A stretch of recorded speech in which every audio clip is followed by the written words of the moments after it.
Vous vous souvenez, il y a quelques mois, il y a eu toute l'annonce autour de GPT-5 de OpenAI. Et on était tous surexcités dans l'écosystème en se disant ça va être génial, on va atteindre quasiment les GI. Et en réalité, ça a été un vrai flop. Je pense qu'en fait, là, c'est Google qui a fait l'effet GPT-5.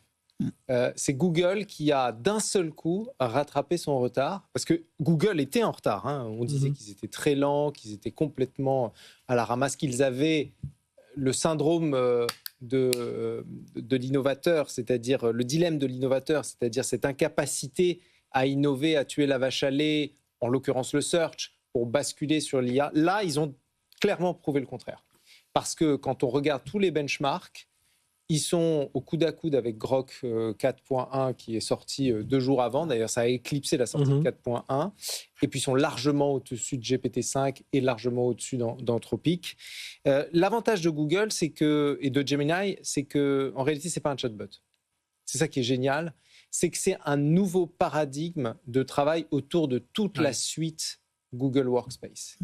Tout est intégré. Si vous avez Google Workspace, vous avez la possibilité d'aller attaquer vos emails. Vous avez la possibilité. C'est plus que le Copilot, quoi. C'est beaucoup plus que ça. Alors, c'est la promesse de Copilot, mais là, ils l'ont exécuté. C'est ça qui est génial.